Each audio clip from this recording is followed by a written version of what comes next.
Bienvenue au podcast Le Sac du Car. Mon nom est Didier Orméjuste. Comme à l'habitude, je vais être accompagné par Marc-André Chaloux. Et en sa compagnie, eh bien, on va y aller de nos prédictions pour la première semaine d'activité de la NFL. Ça va finalement commencer jeudi soir à Philadelphie. Et je profite de l'occasion afin de vous inviter à vous inscrire au pool de la NFL du podcast Le Sac du Car si vous ne l'avez pas encore fait. Alors, vous pouvez trouver le lien dans la description. Alors, je vous invite à y participer à toutes les semaines. Vous allez être en mesure d'y aller de vos prédictions. Quelle équipe va remporter son duel? Tout ça dans le cadre du pot de la NFL du podcast Sac du Car. On met la table pour la première semaine d'activité. Guillaume, par la musique.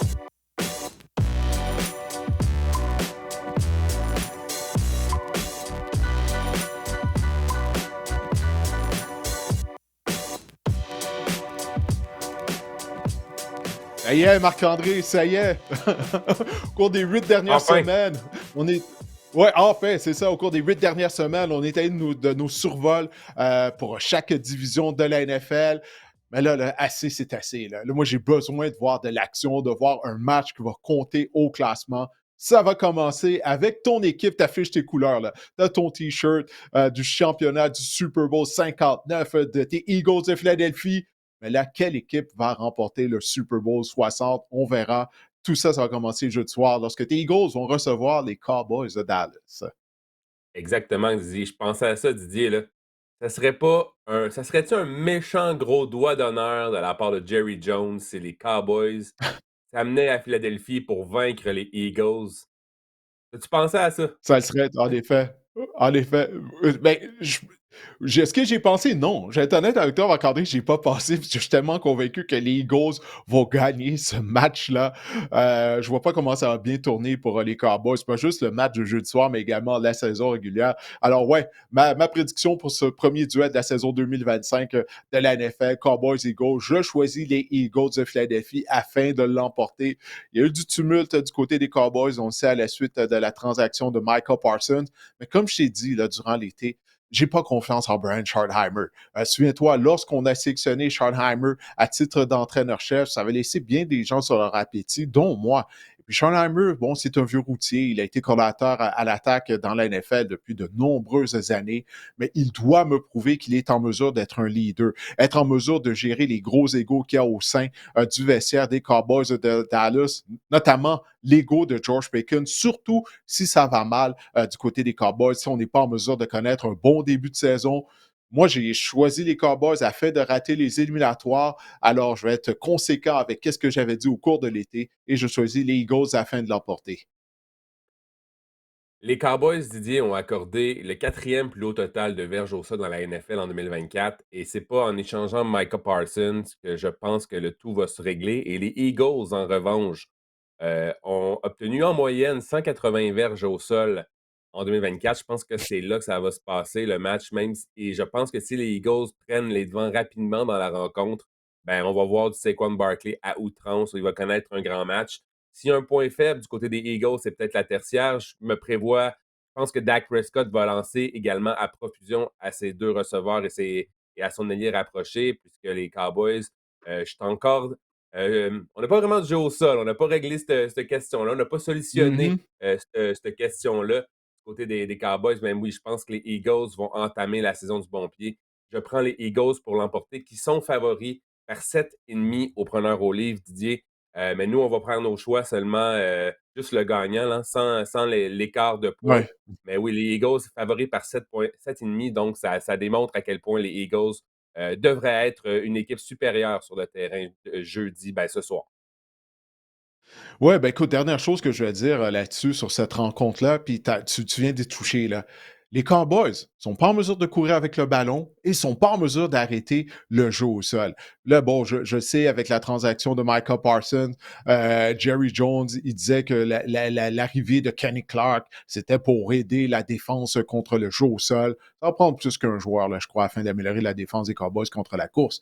Alors, c'est ça, on va surveiller ça tout au long de la saison, là. L'attaque au sol des Cowboys et la défense de Dallas contre la course. Par contre, Dak Prescott fiche de 4-1 en saison régulière contre les Eagles dans sa carrière. Donc, peut-être des miracles de Dak Prescott, mais on choisit les deux, les Non, Eagles, non, pour le match de non. jeudi. Non?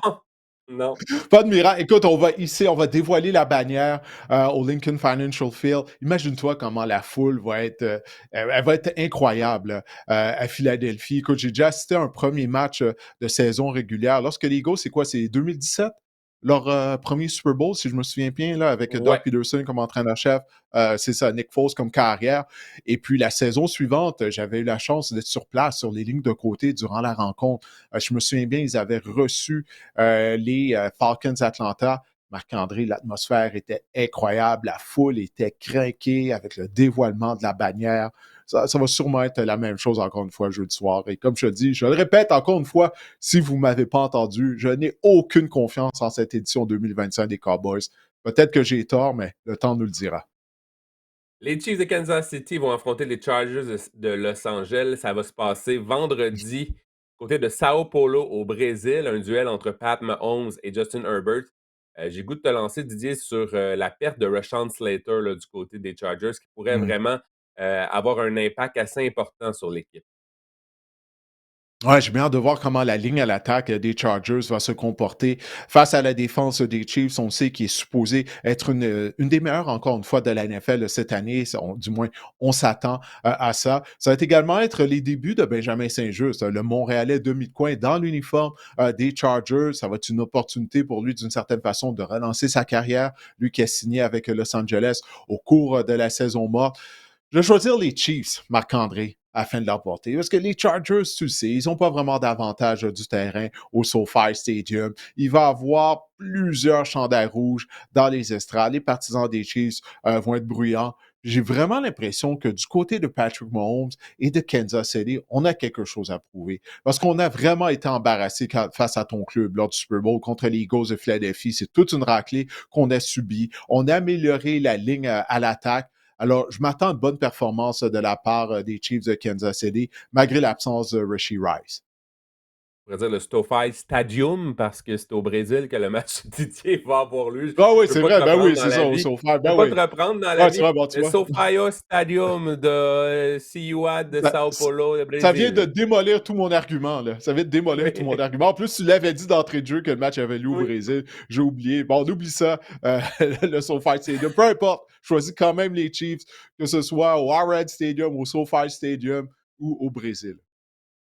Les Chiefs sont favoris, Didier, par 3,5 au premier au livre pour ce match-là. Ils ont remporté les 7 derniers affrontements contre les Chargers. Et une petite stat intéressante, Didier, ou une petite stat le fun plutôt. L'équipe qui Mhm. gagne au Brésil lors des matchs de la NFL en saison régulière a toujours remporté le Super Bowl dans l'histoire du circuit. Donc, l'année passée, c'était les Eagles. Donc, Ouais, je ouais, choisis c'est les arrivé une Chiefs. fois. Et, ici, la tendance se maintient. Bon, les Chiefs vont remporter le Super Bowl. Ben, moi aussi, je pense comme toi. Je pense on a été embarrassés, comme tu dis, on a été humiliés lors de la dernière saison. Je pense qu'on. Les gars comme Travis Kelce. En fait, je pense que Travis Kelce aurait pris sa retraite, à mon avis, si les Chiefs avaient remporté le Super Bowl. Mais je pense que c'est ça. On essaie d'y aller pour une dernière. On veut prendre notre revanche et partir. En tout cas, dans le cas de Travis Kelce, je pense qu'il veut terminer sa carrière en beauté. Je pense que justement, les Chiefs ont une motivation supplémentaire cette année. Les Bengals de Cincinnati vont affronter les Browns à Cleveland. Cincinnati est favori par 4,5. Didier, pour les Bengals, cette année, il va falloir éviter les lents départs. On a commencé la saison 0-3 l'année dernière, fiche de 1-3 en 2023 également, 0-2 en 2022. Et c'est pas pour rien là, que les Bengals, les partants des Bengals ont joué énormément lors des matchs préparatoires. On essaie vraiment de changer la situation en début de saison. Oui, puis apparemment également, Zach Taylor a tenu un cadre d'entraînement plus rigoureux qu'à l'habitude. Alors, on va voir si ça va porter des résultats. Si finalement les Bengals vont être en mesure de connaître un bon début de saison. Tu viens de parler de leur fiche lors des dernières années. Marc-André, depuis que Zach Taylor est entraîneur-chef des Bengals de Cincinnati, la fiche des Bengals lors des 2 premières semaines d'activité, une victoire et 11 défaites. Pas de feu. Imagine-toi, on n'est pas capable d'avoir des bons débuts de saison. Souviens-toi, l'année dernière, ils accueillent les Patriots de la Nouvelle-Angleterre. Tout le monde là, dans leur pool Survivor avait choisi les Bengals. On n'y a pas pensé à 2 fois. On se dit, bah, ça va être une victoire facile pour Cincinnati. Ben non, ils se sont fait surprendre par les Patriots de la Nouvelle-Angleterre. Alors, pour les Bengals, c'est une saison vraiment importante. Euh, on n'a pas participé aux éliminatoires lors des 2 dernières saisons. Personnellement, je ne crois pas que la défense est améliorée, mais on va affronter les Browns de Cleveland. Alors oui, je choisis les Bengals afin de l'emporter. Moi aussi, je choisis les Bengals, Didier, et petite parenthèse fantasy. Par contre, j'aime beaucoup les joueurs des Browns en fin de semaine pour le fantasy contre la défense des Bengals, mais on en Face à la parlera plus défense, tard. ouais. Oui, exactement. On cible la défense des Bengals jusqu'à nouvel ordre au niveau Non, fantasy. ça va être Mais oui, je un vais thème qui va revenir tout au long de la saison, ouais. ça. Les équipes vont affronter les Bengals. Faites insérer tout le monde au sein de votre formation partant. Mais je choisis les Bengals aussi pour l'emporter. Les Dolphins de Miami vont affronter les Colts à l'Indianapolis. Les Colts sont favoris par 1,5, donc les preneurs au livre ne savent pas trop sur quel pied danser en ce moment. Et moi non plus, pour être Hmm. bien honnête, je trouve que c'est un affrontement assez difficile à prévoir. Du côté des Dolphins, Tyreek Hill et Devon Achane devraient être de la formation des Dolphins. Ça serait vraiment bienvenu pour les Dolphins qui espèrent vraiment amorcer la saison du bon pied. Depuis le début de l'été, il n'y a jamais une bonne nouvelle, on dirait, qui est sortie de Miami. Là, il y a même un entraîneur adjoint là, qui a été arrêté, possiblement ivre au volant, je crois. En tout cas, il y a des démêlés avec la justice. Il n'y a rien de positif, selon moi, du côté des Dolphins de Miami. Ça, c'est une autre formation que j'ai choisie afin qu'elle ne participe pas aux éliminatoires. Alors que du côté des Colts d'Indianapolis, bon, Daniel Jones est maintenant de carrière partant. C'est pas vraiment quelque chose qui m'inspire, mais je pense qu'on va garder ça simple du côté de l'attaque. Il ne faut pas oublier qu'on mise sur Jonathan Taylor.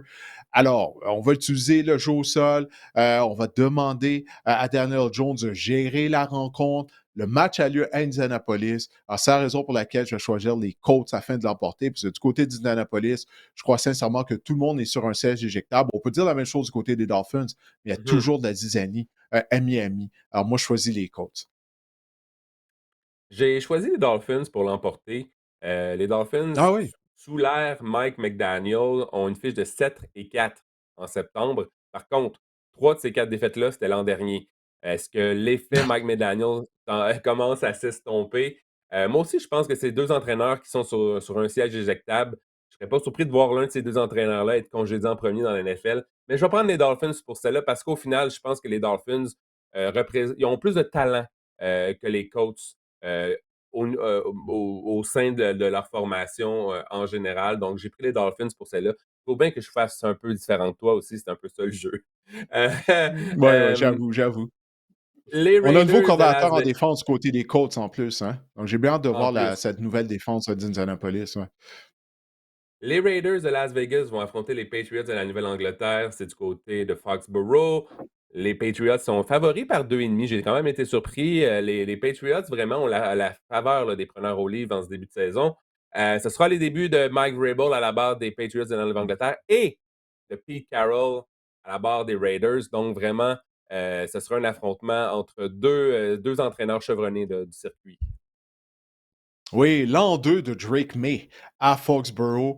Je choisis les Patriots pour l'emporter, mais je suis vraiment pas certain parce que j'ai aimé qu'est-ce qu'on a fait du côté des Raiders, d'amener Pete Carroll. Ensuite de ça, on a amené Geno Smith, on a repêché Ashton Genty, mais la défense des Raiders ne m'inspire pas confiance.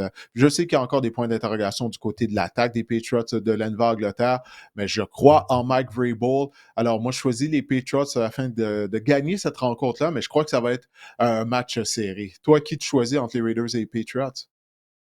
J'ai hâte de voir l'affrontement justement entre Max Crosby ou le front défensif des Raiders de Las Vegas, qui n'a pas été Hmm. si mauvais que ça l'année dernière, et la ligne offensive qu'on dit revampée des Patriots. On dit au camp d'entraînement du côté des Bats qu'on a quand même eu des. C'est un work in progress. Là. Quelque chose, comment on dit en français? C'est quelque chose qui est en En progression. Là. progression, Petit simplement, ouais. en pe- petit à petit, là, c'est pas encore parfait. Donc j'ai hâte de voir parce que l'année dernière, Drake May a une fiche de 0-6 quand il a été victime de 3 sacs ou plus au cours d'un match. Donc, j'ai hâte de voir ce que la ligne à l'attaque des Patriots va pouvoir enfin offrir un peu de protection à Drake May. Mais je choisis les Patriots pour l'emporter sur les Raiders aussi. Les Ouais, Cardinals j'ai bien de hâte de voir l'Arizona. Trayvon Anderson. Excuse-moi de t'interrompre, mais j'ai bien hâte de voir Trayvon Anderson. Là. Il a fait sensation depuis le début du camp d'entraînement lors des matchs préparatoires. Là, j'ai hâte de le voir là, durant un match de saison régulière. J'ai beaucoup d'actions de Travion Anderson dans mes poules cette saison, donc j'aimerais beaucoup Il qu'il est dans toutes connaisse un tes grand équipes. match. Tu l'as repêché dans toutes tes Dans ligues. beaucoup d'équipes, en fait. dans beaucoup d'équipes. Donc, je suis un grand fan, moi aussi, de TreVeyon Henderson. Je pense que c'est un joueur électrique. Par contre, Ramondre Stevenson est encore, selon la liste, la hiérarchie, la liste diffusée par les Pats, il est le partant des Patriots lors de la Mmh. semaine numéro 1 à suivre. Oh, un affrontement qui va faire, d'après moi, les Cardinals de l'Arizona qui vont affronter les Saints en Nouvelle-Orléans. Les Cardinals vont être un choix populaire de Pool Survivor d'ailleurs, là. Si par miracle les Saints remportent ce match-là, beaucoup de gens vont avoir la baboune au bureau lundi. Arizona est favori par 6,5 au preneur au livre. Spencer Rattler va obtenir le départ du côté des Saints, mais est-ce que ça change vraiment de quoi? On s'enligne. C'est le début d'une saison de misère là, pour les Saints. On s'en va à l'abattoir. Je pense aussi, là, c'est le début d'une saison de misère pour les Saints. Si la défense des Cardinals, avec toutes les acquisitions qu'on a fait, que ce soit via le marché des joueurs autonomes, le repêchage, on a vraiment mis l'emphase afin d'améliorer notre unité défensive. Je crois qu'elle est améliorée. Si elle l'est réellement, ben, je vois pas comment les Saints pourraient marquer assez de points pour l'emporter avec Spencer Rattler au poste de quart. Alors, naturellement, je choisis les Cardinals de l'Arizona pour l'emporter. Je serais pas surpris si on assistait à une surprise parce que j'ai aucune confiance en Kyler Murray. Je peux le voir être victime de 2 interceptions, dont une qui mène à un toucher, mais je choisis l'Arizona. Spencer Rattler fiche de 0,6 l'an dernier en tant que partant. 57% de passes complétées seulement. Hmm. C'est à rendre jaloux Anthony Richardson, probablement, mais c'est tout dans la NFL. Euh, et je vais parler de Kyler Murray, moi, parce que les Cards, là, Didier, on a vu que c'est un peu une équipe qui passe sous le radar, là. C'est un choix populaire en étant comme une équipe qui pourrait participer aux éliminatoires cette saison. Je pense que Kyler Murray a quelque chose à prouver à ce niveau-là. Parce que dans sa carrière, il y a seulement une saison gagnante, Kyler Murray. Sa fiche est de 36-45-1, donc il y a une fiche perdante dans sa carrière. Et je pense que si justement les Cardinals veulent lancer un message, veulent montrer qu'ils sont à prendre au sérieux, ben, je pense qu'il faut amorcer la saison du bon pied et pas se faire jouer un vilain tour par les Saints. Je choisis les Cards, moi aussi. Les Steelers de Pittsburgh vont affronter les Jets à New York. Ce sera Aaron Rodgers contre Justin Fields. On a échangé nos Hmm. corps durant l'entre-saison. Donc, les Aaron Rodgers Match revanche. exactement disputeront un premier match avec les Steelers. Justin Fields avec les Jets. Comment tu vois ce match-là, Didier? J'ai une statistique intéressante, du moins je la trouve intéressante. Aaron Rodgers, lors de ses 4 dernières saisons, ses statistiques au cours de la première semaine d'activité, une passe de toucher, 4 interceptions et il a été victime de 7 sacs. Bon, naturellement, il y a 2 ans contre les Jets, le match avait été très court, étant donné qu'il s'était blessé dès le premier quart, puis sa saison était terminée. Je ne peux pas croire qu'on va aller à New York et perdre contre les Jets du côté des Steelers. Je vais choisir Pittsburgh afin de l'emporter. On a tellement été actifs durant la saison morte avec la transaction d'Ike Metcalf, également, bon, bien sûr, la mise sous contrat d'Aaron Rodgers. On a complété la transaction pour amener Jalen Ramsey. C'est comme ça, on est all-in là, en 2025 du côté des Steelers. Alors que du côté des Jets, j'ai des questions. Justin Fields, en tant que passeur, je lisais là un article qui avait été écrit par un reporter qui couvre, un journaliste qui couvre les activités quotidiennes des Jets. Il disait lors du camp d'entraînement, c'est du pareil au même avec Justin Fields. On pouvait le voir compléter une très belle passe. Puis là, le jeu suivant, ben, sa prise de décision était longue ou était trop longue ou sa passe était imprécise. Je pense que Justin Fields, il est qui il est. Il va faire des jeux avec ses jambes, mais les Steelers le connaissent très bien puisqu'ils portaient leur couleur l'année dernière. Alors, je crois que ça va fonctionner au moins pour la première semaine d'activité, cette expérience Aaron Rodgers à Pittsburgh. Victoire des Steelers. C'est deux équipes qui se ressemblent en attaque, je trouve. On n'a pas vraiment défini de deuxième option dans le jeu aérien. D'un côté, Mhm. on a DK Metcalf, de l'autre, on a Garrett Wilson, qui est le receveur numéro 2 de l'attaque des Jets, qui est le receveur numéro 2 de l'attaque des Steelers. C'est encore pour moi indéfini.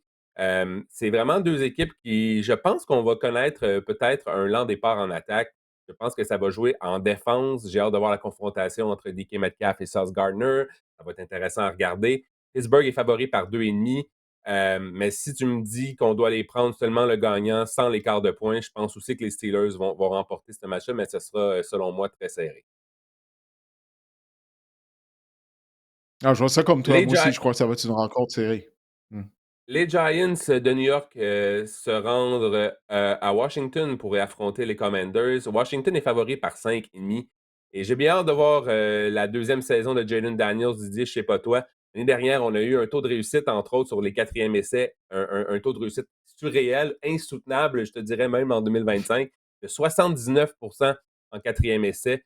Les Commanders, là, plusieurs croient qu'il y aura peut-être une petite régression cette année, mais j'ai hâte de voir parce qu'on a quand même une défense discutable. Mais parlant de défense, le front défensif des Giants, par exemple, lui, il va faire flèche de tout bois. J'ai hâte de voir ce match-là entre deux rivaux de division. Ouais, moi aussi, définitivement. C'est vraiment les tranchées, c'est ça qui va être à surveiller. Parce que potentiellement, les Giants ont la ligne défensive afin de déstabiliser là, peu importe l'attaque qu'on va affronter là, au cours de la saison. Euh, les Commanders ont essayé d'améliorer leur ligne à l'attaque. Je crois qu'ils l'ont amélioré, notamment avec l'arrivée de Laramie Tunsil.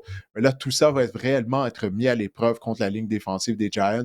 Je vais donner le bénéfice du doute aux Commanders de Washington afin de l'emporter, mais j'ai hâte de voir cette édition 2025 des Giants. Il y a des gens qui s'emportent à la suite des matchs préparatoires. Ils croient que les Giants ont tourné le coin, qu'ils seront une équipe améliorée. Moi, j'ai besoin de le voir avant d'y croire. Alors, choisis les Commanders. Ce sera la ligne défensive des Giants contre la ligne offensive des Commanders. Est-ce qu'on en a fait assez suffisant dans l'entre-saison, notamment en faisant l'acquisition de Rami Tansil pour protéger Jaden Daniels? C'est ça la clé pour moi. J'ai choisi les Commanders pour l'emporter. Malgré les débuts de Russell Wilson là, avec les Giants de New York, je pense que Russ va s'incliner à son premier départ avec sa nouvelle équipe. Les Panthers de la Caroline affronteront les Jaguars de Jacksonville. Jacksonville est favori par 3,5. C'est un duel entre deux des pires défenses de 2024, mais c'est surtout un duel qui, selon moi, pourrait nous offrir des feux d'artifice en attaque. Et on va pouvoir voir à l'œuvre également Travis Hunter, de qui on dit qu'il va jouer Ouais. vraiment davantage en attaque qu'en défense là, en ce début de saison. Oui, avant qu'on commence l'enregistrement, j'ai vu sur Twitter, sur X, que du côté des Jaguars de Jacksonville, Travis Hunter était sur la formation, faisait partie de l'attaque partante en tant que receveur de passe et qu'il était réserviste comme demi de coin. Alors ça va avec ce que tu viens de dire. Il semble qu'il va obtenir beaucoup plus de temps de jeu du côté de l'unité offensive. Bryce Young, est-ce qu'il va poursuivre son ascension là, de la deuxième moitié de saison l'année dernière? Comme tu l'as dit, les deux défenses étaient vraiment très mauvaises. Celle des Panthers, je ne suis pas certain là, qu'elle est améliorée comparativement à l'année dernière. En fait, en 2024, la défense des Panthers à Caroline était historiquement une des pires de toute l'histoire de la NFL. Alors, encore une fois, j'ai besoin de preuves. J'ai besoin de le voir pour y croire. Je sais qu'on va juste affronter les Jaguars. Le match va être à Jacksonville entre les deux équipes d'expansion de la saison 1995. Alors, je vais choisir les Jaguars pour gagner cette rencontre. Bryce Young a démontré de belles promesses en fin de saison. On se souvient, ils sont allés à Atlanta là, bousiller la fin de saison des Falcons. 2 victoires à leurs 3 Oui. derniers matchs des Panthers. Puis on a eu des défaites là, entre ça, parmi ça, des défaites par 3 contre Kansas City, donc en prolongation aussi contre Tampa Bay. J'ai hâte de voir l'an 2. Est-ce que c'est vraiment le grand déblocage là, du côté de Bryce Young? J'ai Hmm. bien hâte de voir. Mais je pense moi aussi qu'à cause de la défense, je pense que les Jaguars vont remporter ce match-là à domicile. Les Titans du Tennessee vont se rendre à Denver pour affronter les Broncos de Denver et Bo Nix que l'on voit sur l'image. Denver favori par 7,5 et pauvre Cam Ward. Tu parles d'un test comme premier match dans la NFL, potentiellement contre Ouf. l'une des meilleures défenses du circuit. Ça sera pas facile. Ben justement, si la défense des Broncos est aussi bonne qu'on le croit, là, elle était parmi les meilleures de la NFL la saison dernière, mais elle pourrait être encore meilleure cette année, ben, on devrait juste faire une bouchée là, de Cam Ward et des Titans du Tennessee. Le match va avoir lieu à Denver. Ça, c'est un autre stade où j'ai eu l'opportunité de couvrir un match. C'était un des stades les plus bruyants dans lequel je suis allé, dans lequel que j'ai visité. Écoute, ça avec le Arrowhead Stadium, c'est probablement les deux plus bruyants. Alors, territoire hostile, full bruyant, premier départ dans la NFL pour Cam Ward. Les Titans ne sont pas une bonne équipe. Hein. Il y a une raison pourquoi ils avaient le premier choix du dernier repêchage. Alors oui, je choisis Denver pour gagner cette rencontre. 63 sacs du corps, la défense des Broncos l'année dernière. C'était bon pour le Mhm. premier rang dans la NFL. Et les Broncos ont également remporté 6 victoires à domicile par plus de 8 points l'année dernière. Donc, moi aussi, je pense qu'ils vont gagner le match et pour les preneurs au livre, couvrir également l'écart de 7,5 assez facilement, si tu veux mon avis aussi.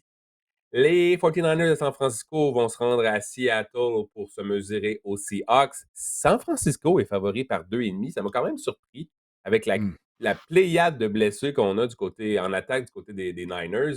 Ce sera le début de l'ère Sam Darnold, comme on le voit là, confiant sur l'image à Seattle. Mais encore là, moi, je pense que les succès des Seahawks cette année de Sam Darnold vont reposer sur la ligne à l'attaque qui est franchement moins prolifique que la ligne à l'attaque qu'il avait là, au Minnesota. Ah, ça, c'est la beauté là, de la première semaine d'activité. On va commencer à avoir des réponses. Parce que c'est depuis le mois de mars, depuis la période des joueurs autonomes, lorsque les Seahawks ont mis sous contrat Sam Darnold, qu'on se dit, est-ce qu'on s'est réellement amélioré à la position de carrière comparativement à l'année dernière lorsqu'on misait sur Geno Smith? Est-ce que la ligne à l'attaque des Seahawks va vraiment être améliorée? Donc, beaucoup de points d'interrogation du côté de l'attaque des Seahawks de Seattle, qui reste quelque chose en réservoir à essence de Cooper Cup. Également, c'est un match de section. Je vais prendre les Niners sur la route afin de l'emporter. J'ai plus confiance en l'attaque de Kyle Shanahan, malgré le fait, comme tu l'as dit, là, que la position de receveur de passe est décimée par les blessures. Mais malgré tout, Christian McCaffrey est en santé. On n'a rien entendu durant le camp d'entraînement. Là. Je crois qu'il pourrait connaître un bon match. Alors, ouais, victoire des 49ers de San Francisco. Puis j'ai hâte de voir cette défense remodelée également des Niners. Maintenant que l'ancien coordonnateur est de retour, là, l'ancien entraîneur-chef des Jets, là, aide-moi un peu. Euh, les cheveux Euh, rasés, là, était coordonnateur des Robert 49ers Saleh. avant. Robert Saleh, ouais, voilà, tu vois, j'avais effacé de ma mémoire après son congédiement l'automne dernier. Mais oui, Robert Saleh est de retour, c'est un bon coordonnateur. Alors, je pense que Sam Darnold va avoir quelques mots de tête. Alors, victoire des Niners. Tu as vu Joanne Jennings là, quand il a appris que Kendrick Bourne là, était de retour, visitait l'équipe, les 49ers de San Francisco pour peut-être dénicher un contrat. Écoute, il était de retour sur le terrain et sa blessure au ski au jambier se portait beaucoup mieux hier. Au cours Ah, des derniers jours, Joanne Jennings, tout donc, d'un il veut coup, plus de nouveau euh, contrat, Jennings, finalement? ah, ouais, je sais pas, mais en tout cas, pour un gars blessé, là, ça allait beaucoup mieux s'élever ce matin-là, puis il s'est dit: «Ah, finalement, ça va très bien». Voilà. Un Je suis miracle, c'est un capable de miracle, courir. Marc-André. C'est un La miracle. Puis je blessure sais s'est pas qu'est-ce guérie instantanément. exactement. Je crois que les 49ers vont effectuer un retour en force cette année. Je pense qu'ils pourraient participer aux éliminatoires parce qu'ils ont en plus un calendrier favorable. Ils ont terminé dernier de la division l'année dernière. Par contre, je pense que les Seahawks vont remporter ce match-là à domicile. Les 49ers ont remporté les 3 derniers affrontements à Seattle et je pense que ça va prendre fin dès la semaine numéro 1 de 2025. Donc, je Mmh. choisis les Seahawks pour l'emporter à domicile contre les Niners. Les Buccaneers de Tampa Bay vont se rendre à Atlanta pour affronter les Falcons de Matthew Bergeron. Tampa Bay est favori par 2,5 au preneur au livre, Didier.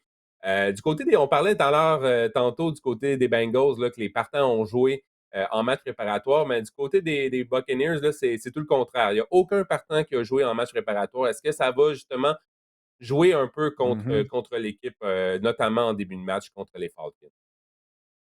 Ah, c'est une bonne question parce que c'est une rivalité. Et souviens-toi, la saison dernière, à un certain moment donné, je me souviens, les Falcons avaient vaincu les Buccaneers. On se disait, bon, ben ça y est, Atlanta est en contrôle de la division. Les Falcons vont terminer au premier rang. Puis là, c'est pas du tout ça qui est arrivé. Kirk Cousins a perdu son poste. Il a été remplacé par Michael Penix. Mais là, voilà que du côté des Falcons, on a perdu les services de Caleb McGarry pour la saison. Là, il joue à la position de Mhm. bloqueur à droite. Penix est un carrière gaucher. Donc, son angle mort, ben, c'est du côté droit. Là. Alors, on n'aura pas notre bloqueur à droite et même son réserviste va être absent pour une période de 6 à 8 semaines. Ce qui veut dire on va jouer avec notre troisième bloqueur à droite afin de protéger Michael Penix. Ça va être quelque chose à surveiller tout au long de la rencontre. C'est un peu la même chose également du côté des Bucks, Marc-André. Étant donné qu'on va être sans les services de Tristan Wirfs, l'excellent bloqueur à gauche, a subi une blessure lors du camp d'entraînement. Alors, ça va être une opportunité pour les deux choix de première ronde des Falcons, Jalen Walker et James Pierce. OK, on a dépensé beaucoup au repêchage afin de repêcher ces deux joueurs-là, deux chasseurs de corps. Est-ce qu'ils seront en mesure de faire la vie dure à Baker Mayfield? Je vais choisir les Buccaneers, mais je suis vraiment pas certain de ça, en raison justement de l'absence de Tristan Wirfs, mais également qu'est-ce que tu viens de dire? Le fait que les partants ont pratiquement pas joué lors des rencontres préparatoires, peut-être qu'il va y avoir de la rouille là, contre nos rivaux de section. Choisis tout de même les Bucks, mais à reculons. En plus, c'est le premier match, Emeka Egbuka, le receveur de passe recrue des Buccaneers, entame sa marche vers Kenton, Ohio, si on se fie Ouais. aux médias sociaux, lors de ce match et j'ai bien hâte de voir aussi Michael Penix là, à sa première saison à titre de partant, des Falcons. J'ai hâte de voir aussi la chimie qui va s'installer avec on a des joueurs talentueux là, du côté des Falcons en attaque, Bijan Robinson, Drake London, entre autres, Kyle Pitts. Oui, Didier, Kyle Pitts. Est-ce qu'il va Tu être le mets dans ce impliqué, groupe-là? Kyle Pitts? Ce sera Continue. quelque chose As-tu qu'il faudra repêché Carl surveiller? Pitts dans une de tes ligues? C'est ça là, que tu Non, vas nous confier non, éventuellement? Non? OK. non, non. Je pense, j'en ai même pas eu l'idée à un moment donné de repêcher Kyle Pitts Ah ouais? dans mes ligues fantasy. Je vais choisir les Buccaneers, moi aussi, pour l'emporter, Mmh. parce que je pense qu'au final, on a une attaque plus divertie. Je sais qu'il va peut-être avoir de la rouille, mais je pense qu'on est mieux rodé, là. Il y a quand même un élément de continuité chez les Buccaneers qui était là l'année dernière et chez les Falcons, je pense encore qu'on a une défense, une tertiaire ordinaire. J'ai hâte de voir les recrues en défense. Bref, j'ai hâte de voir. Choisir les Buccaneers pour remporter ce match-là. Hem, Par 2,5, écoute, on prend pas d'écart, une chance, parce que je pense que ça va être un match serré encore là. Encore une fois. Les Lions de Détroit vont affronter les Packers à Green Bay. Ça va être un match hyper intéressant. Deux rivaux de division encore là. Green Bay est favori par 2,5. Et ce sera les débuts de Micah Parsons. Mais est-ce que ce sera le début de Micah Parsons? Est-ce qu'il va être en uniforme dimanche? C'est la question qu'on peut se poser parce qu'il est blessé au dos. Et ça semble quand même assez sérieux là, de ce que j'ai lu.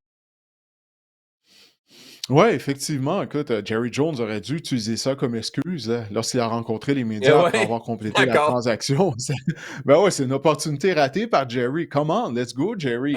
Mais d'après moi, il va être en uniforme quand même. Là. Écoute, après tout ce qui s'est passé depuis la transaction, je peux pas croire qu'il ne sera pas en uniforme. D'après ce que j'ai lu, on va lui donner une injection afin de lui Ouais. permettre de jouer. Mais non, il faut qu'il soit là, Marc-André. Là. En tout cas, les attentes sont très grandes. Là, on va affronter les Lions. Les Lions, fiche 15-2 l'année dernière. J'ai hâte de voir les nouveaux Lions de Détroit. Pourquoi je dis les nouveaux? On le sait. Un nouveau coordinateur en attaque, un nouveau coordinateur en défense. Mais en plus de ça, on a perdu Frank Ragnar, le centre, qui a pris sa retraite. Donc, tu parles vraiment de trois positions clés là, au sein d'une équipe de football. Les deux coordinateurs et le centre. J'ai hâte de voir ça, les Lions.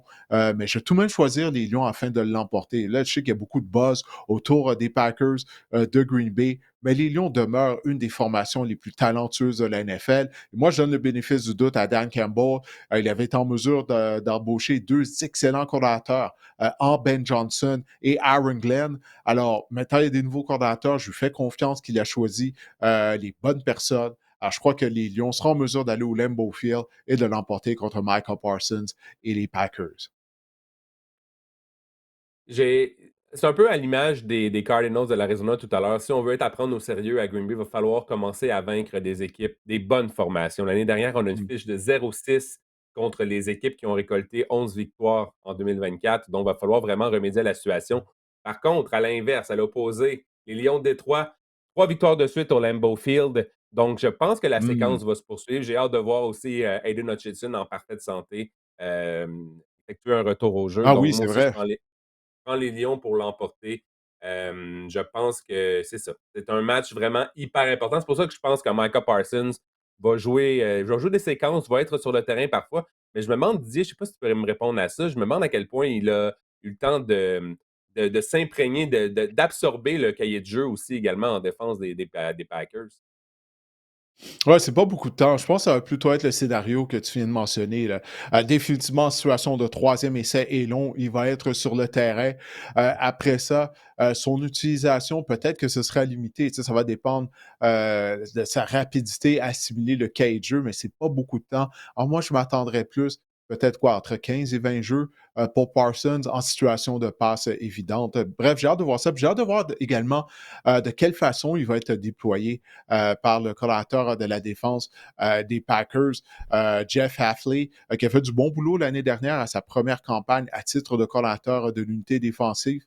Alors, j'ai hâte de voir comment il va déployer Parsons. Est-ce qu'on va l'utiliser au centre de la ligne défensive par moment, juste à l'extérieur, afin de mettre de la pression, justement, la pression mentale sur la ligne à l'attaque des Packers de Green Bay et également sur Jordan Love. Alors, tout ça, ça va être intéressant à suivre. Les Texans de Houston vont se rendre à Los Angeles pour affronter les Rams et Matthew Stafford sera le quart partant des Rams de Los Angeles. Didier, Matthew Stafford, 37 ans, mais son dos en a 87. Comment envisages-tu cette Hmm. rencontre, par exemple?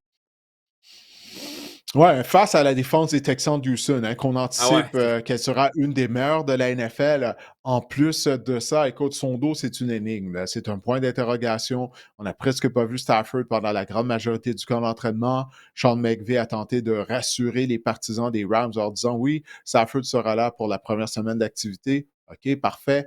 Mais dans quel état? Est-ce qu'il sera en mesure de bien performer, de bien jouer? C'est une chose d'être en mesure d'être en uniforme, d'avoir la permission des médecins de jouer, mais après ça, de performer avec une blessure au dos, ça, c'est pas évident, là, surtout à l'âge de 36-37 ans. Mais du côté des Texans, Marc-André, la ligne à l'attaque, là, ça aussi, là, ça demeure un ouais. gros point d'interrogation. On est allé de plusieurs changements durant la saison morte. Là, en plus de ça, on va être sans Joe Mixon. Dieu seul sait pendant combien de temps. Il est ennuyé par une autre blessure à une cheville. Il n'y a pas beaucoup d'informations qui sont sorties. De Miko Ryans a perdu patience la semaine dernière lorsque les journalistes lui ont posé des questions sur l'état de santé de Joe Mixon. Ça augure pas bien. Puis on a un nouveau coordinateur en attaque du côté des Texans de Houston. Hein. Nick Caley est le nouveau coordinateur à l'attaque. Toutes ces raisons-là, je vais choisir les Rams à cause du front de la défense des Rams, qui est un des meilleurs de la NFL. Cette ligne défensive-là, surtout en deuxième moitié de saison l'année dernière, elle a provoqué des dommages, puis je pense que ça va se poursuivre cette année. Alors, face à la ligne à l'attaque des Texans, qui est suspecte, non, moi je vais avec les Rams afin de l'emporter. Nick Kelly, Didier, il était où l'année dernière? Oui, bonne question, là, je sais pas, il était où, je t'écoute? Ah, à Il Philadelphie, était tu vas le me dire? coordonnateur il était le coordonnateur du jeu Non? aérien des Rams de Los Angeles. Donc il y a Ah, quand ok, même des ok, oui, affinités oui. ici, là. Je pense que ça ne sera pas si Hmm. pire que ça. Il connaît tous les secrets de Sean McVay, Nick Kelly. Écoute, on a j'ai une statistique le fun ici également. DeMeco Ryan a une fiche de 4-0 quand il était le coordonnateur offensif des Niners contre Sean McVay. Il avait limité les Rams, la défense à l'époque des Niners sous DeMeco Ryan avait limité les Rams à la moyenne de 14 points par match. Il va pouvoir répéter en fait, est-ce qu'on va pouvoir répéter cet exploit-là ou ce genre de performance-là parce que ça va prendre ça, ça va prendre une performance tout simplement incroyable de la défense, de Hmm. l'excellente défense des Texans s'ils espèrent l'emporter. Mais je pense moi aussi que les Rams vont l'emporter parce que justement, je pense qu'en attaque, là, la ligne à l'attaque des Texans, je vous en reparle un peu plus tard en sentiment fantasy, mais je pense que ça va être vraiment un endroit névralgique dans ce match-là. Les Ravens de Baltimore vont affronter les Bills. Ça va être un match tout simplement incroyable pour la semaine numéro 1. C'est le match du dimanche soir. Les Bills sont favoris par 1,5. Ça veut dire qu'on n'a vraiment pas d'idée, encore une fois, qui va l'emporter. On se souvient, là, les deux équipes s'étaient affrontées au deuxième tour éliminatoire. Si ce n'eût été d'une passe échappée dans la zone début de Mark Andrews, ben, les Ravens de Baltimore auraient potentiellement affronté les Chiefs en finale d'association plutôt que les Bills. Mhm. Ça va paraître ridicule, qu'est-ce que je veux dire, étant donné que c'est juste la semaine 1, la première semaine d'activité. Mais c'est un match clé, ça. C'est un match qui va avoir un Mhm. impact sur les éliminatoires. OK, si ces deux équipes-là participent aux éliminatoires comme tout le monde l'anticipe, ben, peut-être que ça va décider de l'avantage du terrain lorsque les deux équipes vont croiser le fer à nouveau en éliminatoire. Alors, c'est quelque chose qui est vraiment non négligeable. Alors, moi, je pense que les Ravens vont gagner, du moins j'ai choisi, afin de l'emporter, étant donné que ben, la dernière fois qu'ils se sont présentés à Buffalo, on s'en souvient, lors du match éliminatoire que tu viens de mentionner, ben, on avait perdu la rencontre de justesse. Alors, on l'a eu sur le cœur là, tout au long de la saison morte, à chaque fois qu'on était allé s'entraîner, qu'on était allé courir, on est allé faire de la musculation. Je suis certain du côté des joueurs des Ravens, on pensait à cette défaite-là qui a dû faire très mal, bien sûr, étant donné qu'on a été éliminé. Alors, je pense que ça va être une revanche pour les Ravens de Baltimore et ils vont aller justement à Buffalo et défaire les Bills. J'ai parlé de Lamar Jackson récemment et de ses insuccès dans les grands matchs, dans les matchs importants, mais ça commence dès la semaine numéro 1, c'est mon avis, si on veut lancer un message à travers la ligue.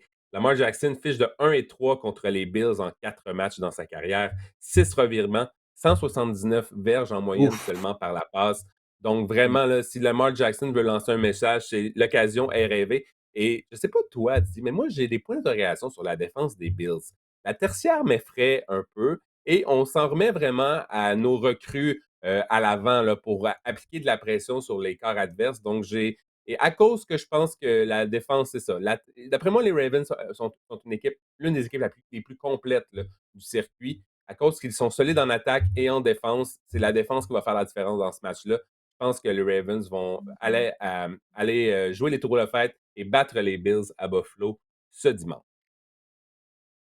Ouais, parce que ça fait des années que du côté de la défense des Bills de Buffalo, on est à la recherche de chasseurs de quart. Oui, on mise sur Greg Rousseau. Je le prendrai dans mon équipe demain matin. Greg Rousseau, c'est un excellent joueur, mais ce n'est pas un chasseur de quart pur, toutefois. C'est un joueur complet, mais il manque cette dimension-là du côté de l'attaque de Buffalo. C'est une des raisons pour laquelle on avait mis sous contrat Von Miller, mais Von Miller était rendu au bout du rouleau quand il a débarqué de l'avion à l'aéroport de Buffalo. Puis là, encore une fois, là, on a misé sur un autre vétéran, Bosa, qui s'est blessé dès son arrivée à Buffalo. Alors, c'est ça, non, non, écoute, je suis entièrement d'accord avec qu'est-ce que tu viens de dire. C'est une des raisons pour laquelle je choisis les Ravens qui devraient miser sur une des meilleures attaques de la NFL, encore une fois. Alors, je pense que ça va juste être trop pour les Bills lors du premier match de la saison. Et finalement, lundi soir, duel de la division Nord de l'Association nationale entre les Vikings et les Bears. D'un côté, on a les débuts de J.J. McCarthy à la barre des Vikings et de l'autre, les débuts de l'ère Ben Johnson à la barre des Bears. Didier, t'attends quoi Ouais. pour ce match-là? Une confrontation entre deux carrières de deuxième année, même si McCarthy a raté toute la saison dernière, mais quand même, il est considéré comme un carrière de deuxième année. Ce n'est plus une recrue. Face à Caleb Williams, le tout premier choix du repêchage 2024. Le match a lieu à Chicago. Je crois qu'Williams, au moins, il a justement une saison d'expérience sur le terrain derrière la cravate comparativement à J.J. McCarthy. Alors, c'est une des raisons pour laquelle je vais choisir les Bears. Et en plus de ça, la défense de Chicago, elle était quand même bonne l'année dernière. Malgré tout ce qui s'est passé, elle devrait l'être encore une fois. Cette année, elle devrait être même solide. J'ai hâte de voir ça, là. Cette attaque-là de Ben Johnson. Alors, je choisis Chicago pour gagner ce match-là. Étant donné que Williams a plus d'expérience que J.J. McCarthy, alors je ne serais pas surpris si c'est un match difficile pour le jeune carrière des Vikings. Je pense en attaque, on n'a pas un Justin Jefferson encore chez les Bears de Chicago. Puis je pense que c'est ça qui pourra faire la différence. S'il Mm. est en santé, et on me porte à croire qu'il va jouer. Minnesota est favori par 1,5 au premier au livre. Donc, c'est vraiment un kiff-kiff, comme on dit. C'est vraiment 50-50 ou presque. Mhm. J'ai hâte de voir la ligne, la performance de la ligne et l'attaque qu'on dit remodelée, ben pas qu'on dit, qui est remodelée côté des Bears de Chicago face au front défensif des Vikings. Ce sera un bon test. Moi, j'ai choisi les Vikings pour l'emporter. Parce que je pense que justement, je pense que dans le jeu aérien, des gars comme Justin Jefferson, là, on va voir également le retour d'Adam Thielen avec les Vikings qui va prendre la place de Jordan Addison. Des gars comme Atkinson, je pense que ça peut faire la différence. J'ai choisi les Vikings pour l'emporter. Ah ben parfait. Ben écoute, on vient de faire le tour des rencontres qui seront présentées dans la NFL lors de la première semaine d'activité. Est-ce qu'on a On un vous rappelle tableau que comme tout l'année ça, ça va. dernière, là? Excuse-moi, Didier, est-ce qu'on a un Ah, tableau comme l'année dernière? peut-être pas, peut-être. Ben écoute, peut-être pas. Est-ce qu'on a. Ben Ah, ben oui, voilà. ouais! Avec Guillaume, on peut Ben rire oui, de Guillaume, Guillaume. là. Ah, ça, Guillaume est prêt à toute éventualité. Puis là, il nous rappelle nos fiches de la saison Tabarouette. 2024 où Et tu on avais eu salue 13 victoires de Packers plus que moi. 188 aussi qui s'est manifesté, Oui, Didier, là, qui nous a dit que c'était lui sur les réseaux sociaux. On le salue, Packers oui, oui, oui, c'est vrai. 198. Tu peux mettre ton vrai nom cette année Oui. ou ton vrai prénom, ça pourrait être sympathique aussi. Mais tu peux garder ton fanatisme des Packers, c'est bien correct. Mais on te salue Ouais, en alors, espérant que tu aies autant de succès que l'année dernière. Et j'ai hâte de voir, Didier, la grande question, c'est si un jour Guillaume, au cours de la saison, au cours des 17 semaines, va choisir une autre équipe que les Lions lors des matchs des Lions. je crois pas. Puis je peux pas lui en vouloir. Écoute, c'est son équipe. Alors, pourquoi pas? Mais je vois qu'il a choisi les Jets. Guillaume a choisi les Jets pour l'emporter contre les Steelers. Là, je regarde ça, les choix différents. Il a choisi les Raiders. Alors, tu vois, Guillaume parie dès le début. Là. Il va avec des Ouais. choix. Ils vont peut-être lui permettre de prendre l'avance. Qui sait? On verra ça, Exact. on verra ça. Mais encore une fois, on vous invite à aller vous inscrire au pool du podcast Le Sac du Car. Vous pouvez trouver le lien dans la description. Ben écoutez, moi, cette année, je m'implique pour une cause qui me touche personnellement. Il s'agit des troubles neurocognitifs comme l'Alzheimer. Et en tant que coprésident d'honneur du tournoi de golf de la Société Alzheimer de Montréal, eh bien, je vous invite à ce rendez-vous. Le tournoi de golf va avoir lieu le 23 septembre au club de golf Saint-Raphaël pour une journée qui sera inoubliable. Alors, que ce soit entre amis ou collègues, bien, venez jouer sur un terrain magnifique, rencontrer des invités spéciaux et soutenir une cause qui touche malheureusement de plus en plus de familles. C'est vraiment pour une bonne cause. Alors, je vous invite à participer au tournoi de golf de la Société Alzheimer de Montréal ou tout simplement d'aller sur le site web de la Société Alzheimer de Montréal et de faire un don. Croyez-moi, ça va aller à une bonne place parce que la Société Alzheimer donne des soins personnalisés aux familles, aux gens de l'entourage et bien sûr aux personnes qui sont atteintes par des troubles neurocognitifs comme l'Alzheimer. Ben, on va se tourner maintenant sur le fantasy football parce que oui, ça fait longtemps qu'on attend le début de la saison régulière, mais en particulier pour les amateurs de fantasy football. Les repêchages ont eu lieu au cours du dernier mois. Puis là, ça devient long, là, tu sais, d'aller soit Mhm. sur son téléphone, sur son ordinateur, de regarder notre formation, tu sais, les joueurs qu'on a. Là, on a hâte de voir des chiffres, là, d'avoir des statistiques, des points à côté des noms des joueurs qui ont été sélectionnés. Alors, tu vas y aller de tes conseils, des joueurs qui, selon toi, doivent absolument faire partie de la formation partante si on les a au sein de notre équipe de fantasy football. Et certains joueurs qui, selon toi, il faudrait peut-être les mettre de côté pour une semaine. Peut-être qu'ils n'ont pas une confrontation avantageuse. On va bien sûr commencer, Marc-André, avec la position de carrière. Juste d'entrée de jeu, j'aimerais mentionner aux gens que c'est la semaine numéro 1. C'est l'inconnu, même au niveau fantasy. On se base sur Mm. des projections ou des statistiques de l'année dernière. On se dit des fois que les défenses n'ont pas trop changé, que ça pourrait être semblable. On n'a pas vraiment de tendance non plus. Au cours des prochaines semaines, on va avoir des tendances de qu'est-ce qui vont se dessiner, si les défenses sont améliorées ou pas. Donc, c'est vraiment un peu l'inconnu cette année, cette semaine. Et je pense que la semaine numéro 1, c'est la semaine où on peut se tromper le plus régulièrement au niveau fantasy. Je vous dis juste d'entrée de jeu, si vous avez repêché un joueur tôt, faites-le jouer. Peu importe l'affrontement. Si vous avez repêché vos 5-6 premiers choix, là, faites jouer vos bons joueurs. Mais vous pouvez peut-être avoir quand même une décision dure à prendre, peut-être des joueurs que vous avez repêchés en milieu ou fin de ronde. Donc, je suis là pour essayer de vous aider. Et je commence à la position de carrière. J'espère que vous avez repêché Trevor Lawrence parce que je pense, j'en ai déjà parlé la semaine dernière dans mes prédictions d'Assiers, mais je pense qu'il pourrait avoir ou pourrait rebondir et connaître une grande saison. Donc, je vous conseille peut-être d'insérer dans votre formation Trevor Lawrence si vous en avez l'occasion, parce que les Panthers l'année dernière ont accordé le deuxième plus haut total de points au corps arrière adverse l'an dernier. 34 touchés Mm. alloués par la passe en 2024. C'est un sommet dans la NFL pour les Panthers de la Caroline. Donc, je pense que l'affrontement de Trevor Lawrence est vraiment avantageux lors de la semaine numéro 1. C'est un corps que je prendrais potentiellement. Je ferais jouer dans ma formation avant des gars comme Justin Fields cette semaine ou des gars comme Brock Purdy, entre autres. Je pense que je préfère Trevor Lawrence. Il ne faut pas oublier que Trevor Lawrence a déjà connu du succès également au niveau fantasy, car numéro 12 en termes de points par match lors des saisons 2023 et 2022. C'est sûr que l'année dernière, il a été blessé, ça a été plus difficile, mais je pense que c'est une bonne semaine là, pour Trevor Lawrence. Comme je l'ai mentionné plus tôt, je pense que c'est un match qu'on pourrait voir des feux d'artifice là, entre les Panthers et les Jaguars. Ouais, deux des pires défenses de l'année dernière. Maintenant, CJ Stroud, bon, j'ai parlé du fait que la ligne à l'attaque est un gros point d'interrogation là, du côté des Texans de Houston. Est-ce que c'est une des raisons pour laquelle tu crois que si on n'a pas de meilleure option, qu'il faudrait le garder sur le banc cette semaine? L'une des raisons, c'est la raison, Didier. Une ligne Hmm. offensive qui était dans le Donc, tu n'as top aucune 5 pour le confiance nombre de. en cette ligne à l'attaque-là, toi?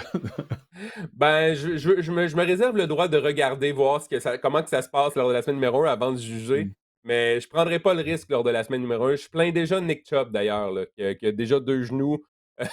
amochés, de courir derrière sa ligne à l'attaque-là. Mais ça, c'est une autre histoire. Donc, oui, la ligne offensive, elle est douteuse. Elle était dans le top 5 l'année dernière pour le plus haut total de sacs du corps alloué. Et vous allez me dire, la défense des Rams, il y a des points d'interrogation dans la tertiaire peut-être, mais la force des Rams, c'est son front défensif, Jared Verse en tête. Donc, je pense que la ligne défensive des Rams vont s'amuser au dépend de la ligne à l'attaque des Texans. Elle va être redoutable. Et CJ Stroud, l'année passée, là, je sais qu'il pourrait rebondir cette année, mais il a obtenu seulement 19 points fantasy seulement 2 fois l'année dernière. Donc, il n'a vraiment pas été un quart qui a connu du succès au niveau fantasy. C'est même pas un quart partant au niveau fantasy. Et les Rams ont accordé en moyenne 15 points fantasy au quart adverse cette année. C'est pas l'année dernière, pardon, c'est pas beaucoup. Donc, je pense que si vous avez une meilleure option que CJ Stroud, j'imagine, parce que CJ Stroud n'était pas un quart top 12 dans une ligue à 12 équipes, vous avez une meilleure option. Je vous conseille je vous conseille de la prendre. D'ailleurs, un gars comme Trevor Lawrence au lieu de CJ Stroud, ça pourrait être une bonne avenue. Ouais, pour la première semaine. Maintenant, on va se tourner vers la position de porteur de ballon. James Conner des Cardinals d'Arizona retient ton attention. James Conner, vous l'avez sûrement dans votre formation, mais si vous posez encore des questions, l'affrontement contre les Saints est alléchant. En fait, j'ai choisi mon Cardinals, j'ai choisi de vous parler de James Conner. J'aurais vous parler de Marvin Harrison, de Kyler Murray, mais bref. Oui, James Conner, près de 16 points fantasy par match en format PPR en 2024. Mais ce qui est intéressant, c'est que les Saints, l'année dernière, plus de 24 points fantasy en moyenne alloués aux porteurs de ballon en 2024. Je sais Wow! qu'on a fait En des changements moyenne, à ce hein? niveau-là. Ouais, ouais, ouais. Je sais qu'on a fait des changements dans le front défensif, notamment des Saints, mais je pense que les Saints vont jouer du football, le rattrapage. Donc ça veut dire que les Cards vont vraiment utiliser le jeu au sol à outrance pour justement écouler l'avantage de temps. Je pense que le scénario de match, le fameux game script, est avantageux pour James Conner cette semaine. Pardon. Si vous aviez des questions, je pense pas que vous avez des questions. Vous avez repêché James Conner sûrement en quoi, quatrième, cinquième ronde peut-être de vos poules fantasy. Vous alliez le faire jouer de toute façon. Mais je veux juste vraiment endosser le fait que James Conner pourrait connaître une grande semaine. Maintenant, du côté des Steelers de Pittsburgh, eh bien, en deuxième ronde, si je me souviens bien du repêchage, on a sélectionné Caleb Johnson, porteur de ballon de l'université, oui, d'Iowa, maintenant que Najee Harris porte les couleurs des Chargers de Los Angeles. Alors, est-ce que tu as confiance en Caleb Johnson pour la première semaine? Ben, pas du tout. J'espère que si vous avez repêché Caleb Johnson, j'espère que vous ne pensiez pas qu'elle allait être le partant lors de la semaine numéro un. Jalen Warren est le numéro un jusqu'à nouvel ordre, et même Caleb Johnson est le troisième receveur listé dans la hiérarchie des Steelers en ce moment, derrière même Kenneth Gainwell. Et Jalen Warren, Didier, je ne sais pas si tu as vu, mais il a signé une prolongation de contrat de 2 ans avec de l'argent garanti. Oui, Donc, oui. ça me. En fait, moi, j'ai quelques actions là, de Jalen Warren, puis je me sens beaucoup mieux en voyant ce contrat-là. Ça me dit que Caleb Johnson, vraiment, c'est plus un projet. Si vous pensiez que Caleb Johnson était Scar et Jalen Warren était Mufasa, mais Caleb Johnson, là, c'est peut-être tellement plus Simba. Ça va prendre un accident à Mufasa pour que Simba puisse prendre la place sur le trône des Steelers dans le champ arrière. Donc, j'ai hâte de voir.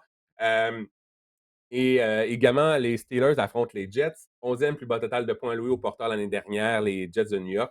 Ça demeure Caleb Johnson quand même un joueur avec un potentiel intéressant que vous devez garder sur votre banc.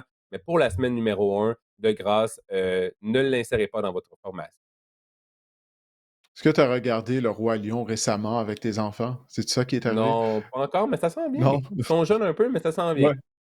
Ouais. C'est Mais je encore un trouvais, peu trop jeune pour Le Roi Lion. as-tu aimé la métaphore? Ah ouais, ça remonte à loin. Écoute, j'ai vu Le Roi Lion une fois là, à Mais l'époque Scar était en méchant. VHS. Ouais, c'est le méchant, ouais, Ah, ça OK. je me souviens de ça, ouais, Ouais, c'est un peu c'était ça le qui est un méchant. peu douteux, mais mon point, c'est que, tu sais, Mufasa décède, mais bref, «Tu Mmh. ne seras jamais Ouais. roi!» Puis là, c'est ça, bref. Ça c'est Peut-être un peu ça douteux. c'est la C'était voix boiteux de aussi. Scar ça? C'est la voix de Ouais, Scar ouais, ça? ouais, ouais. OK, au moins tu pas essayé d'imiter la voix de James Earl Jones, qui Ouais, faisait c'est la ça. qui faisait la voix de Mufasa. J'invite les gens à savoir si ma Alright. comparaison était boiteuse, sur les médias sociaux, si vous pouvez m'écrire. Ouais, parfait. Soyez gentil quand même, s'il vous plaît, en Oh l'endroit de non, non, Marc-André. écoutez, si j'avais dit que j'étais dans le champ, vous avez bien raison. OK, parfait. On va aller maintenant en position de receveur de passe. À mentionner le nom de Emeka Abuka un peu plus tôt. Écoute, c'est incroyable le buzz, le hype, les attentes qu'il y a autour du choix de première ronde des Buccaneers. Ça n'a fait qu'augmenter depuis le début du camp d'entraînement. Tout le monde y va de commentaires élogieux. Ses coéquipiers, Baker Mayfield, les entraîneurs. Écoute, faut le faire jouer, là, lui, là, j'imagine, là, dès cette semaine. On a commencé l'été en se demandant, oui, c'est bien beau, Emeka Buka, là, les commentaires élogieux, les commentaires dithyrambiques, mais est-ce comment qu'il va voir du terrain? Il y a tellement de monde, tellement de receveurs devant lui. Mais finalement, avec l'absence de Chris Godwin lors de la semaine numéro 1 de Jalen McMillan, ben, il sera le receveur numéro 2, assurément, le receveur éloigné numéro 2 de l'attaque des Buccaneers avec Mike Evans. Et je pense que c'est une bonne semaine là, pour avoir confiance en Emeka et Buka parce que les Falcons, l'année dernière, le plus de points alloués aux receveurs de passe adverse en 2024 au niveau fantasy. Deuxième plus haut ratio de toucher également alloué par la passe en 2024. Elle était vraiment généreuse, la défense des Falcons par la passe l'année dernière, 31e si vous voulez mon avis. Et je pense que est-ce qu'on s'est réellement amélioré? C'est la grande question. Mais je pense que Baker Mayfield, que Emeka Ibuka, que Mike Evans sont d'excellents joueurs à insérer dans votre formation. Même Kate Hutton, je vous dirais, là, si vous cherchez un streamer, là, un joueur à ajouter de votre fil de joueurs autonome dans votre formation. Kate Hutton aussi pour avoir des ballons. On le sait, lorsque l'année dernière, lorsque Chris Godwin a manqué des matchs, il y a eu une séquence là, lors du milieu de la saison où Kate Hutton était vraiment utilisé à outrance. Je fonde beaucoup d'espoir là, sur l'attaque aérienne des Buccaneers là, lors de la semaine numéro 1. Maintenant, le vétéran receveur de passe, Calvin Ridley, ben, il est le receveur numéro 1 des Titans du Tennessee. Il semble qu'il a développé une bonne relation, de la chimie avec le jeune Cam Ward. Cam Ward qui est allé de commentaires élogieux à l'endroit de Calvin Ridley tout au long du camp d'entraînement. Mais malgré tout, toi, tu crois qu'il faudrait le garder sur le banc si on a bien sûr une meilleure option que lui au sein de notre formation?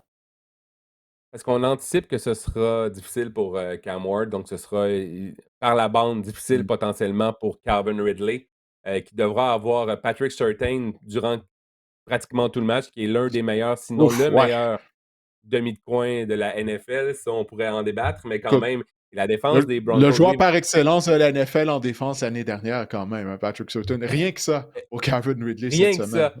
Rien que Ouais. ça, rien que ça. Et la défense de Denver l'année dernière, 23 pas de toucher alloués seulement en 17 matchs. C'est pas beaucoup. C'est moins de. Écoutez, c'est près d'une passe seulement de toucher par match par la passe. Ce sera difficile pour Calvin Ridley. Je pense que Calvin Ridley va avoir de meilleurs jours. Je pense il pourrait avoir un impact sur votre formation fantasy, juste pas lors de la première semaine. Mettons, on va aller du côté des ailiers rapprochés. David Njoku des Browns de Cleveland. Il est réuni avec Joe Flacco. Les deux avaient fait des flamèches en 2023 lorsque Flacco avait permis aux Browns de participer aux éliminatoires. Est-ce qu'ils seront en mesure justement de recréer là, cette chimie qu'ils avaient il y a 2 ans? J'ai choisi David Njoku pour vous parler de la défense exécrable des Bengals cette semaine. Ah! Oui, parce que David Njoku, mais je veux dire, j'adore Cedric Tillman également, j'adore Jerry Jeudy cette semaine. Même les porteurs de ballon, leur défense contre la course, les Bengals. Si vous êtes en mesure de me dire qui sera le partant dans le champ arrière cette semaine des Browns, ben, si vous avez vraiment un secret, le secret de Polichinelle, vous l'avez, là, ben, vous pouvez insérer ce porteur de ballon-là, mais moi, j'ai aucune idée entre Samson, entre Ford, bref, je ne veux pas m'aventurer sur ce terrain glissant-là. Mais pour David Njoku aussi, c'est la chimie avec Joe Flacco ici que je veux mettre en lumière. Euh, 38 en 5 matchs avec Joe Flacco en 2023, moyenne de 18 points fantasy par match. Il est rapproché numéro 2 au total. David Njoku, l'année dernière, vraiment, s'est payé un festin contre les Bengals aussi. 38 points PPR en 2 matchs contre les Bengals en Hmm. 2024. Et on s'attend à ce que les Bengals marquent des points en attaque. Donc, ce sera un scénario de match, encore une fois, rêvé, c'est-à-dire qu'on devrait tirer de l'arrière du côté des Browns, qu'on devrait jouer du football de rattrapage, on devrait lancer davantage de ballons. Donc, tout ça pointe en direction de David Njoku. Il pourrait connaître un fort match. Et maintenant, le dernier joueur dont on va parler, c'est le vétéran Zach Ertz, un ancien de tes Eagles de Philadelphie, justement, faisait partie des Eagles lorsque Philadelphie a remporté son premier titre du Super Bowl à la suite de la saison 2017. Mais tu n'es pas confiant nécessairement qu'il sera productif, du moins pour la première semaine d'activité. Dans le top 10, à la position d'aller rapprocher l'année dernière, Zach Ertz, ça m'a Quand surpris même, lorsque hein? j'ai fait des recherches. Hein? Oui, ça m'a surpris quand j'ai fait des recherches. Comment, ouais. Par contre, la défense des Giants l'année dernière, elle était excellente contre la position d'allié rapproché. Elle a accordé seulement en moyenne 9 points aux alliés rapprochés en moyenne par match en 2024. C'était bon pour le quatrième plus bas total dans la NFL. Donc, je pense que Zach Ertz, on l'a vu même en match éliminatoire, il a connu vraiment du succès avec Jaden Daniels. Il était ciblé quand même à profusion par le corps recru l'année dernière. Je pense qu'il aura quand même un bon volume en 2025. C'est un joueur à garder sur votre banc, mais je pense que lors de la semaine numéro 1, vous pouvez essayer d'avoir une autre option. Si vous pouvez avoir une autre option dans votre équipe fantasy, ça serait judicieux. Et je pense de toute façon que si vous avez repêché Zach Ertz, vous avez repêché un autre allié rapproché avant lui. Donc, je pense que ça ne sera pas vraiment un problème pour la plupart d'entre eux. Bon, ben voilà, Marc-André, écoute, on a fait le tour. Finalement, la saison 2025 de la NFL va commencer. Pour les propriétaires de Fantasy Football, ça fait longtemps qu'ils attendaient ce moment-là, mais pour les amateurs de football en général aussi. Alors écoute, Marc-André, je te remercie de ta contribution pour cet épisode du podcast. La prochaine fois qu'on va se parler, ben, des matchs vont avoir eu lieu. Donc, on va commencer à avoir des réponses, des éclaircissements. Tu parlais de la position de porteur de ballon du côté des Browns. On n'est pas certain qui sera plus utilisé dans le champ arrière de Cleveland. Alors, on va commencer à avoir des réponses dès jeudi soir au sujet des 32 équipes de la NFL. Alors, j'espère que cet épisode du podcast Sac du Cœur vous a plu. Je vous souhaite d'avoir une bonne saison également, une bonne saison 2025 de la NFL. Et on vous reparle la semaine prochaine.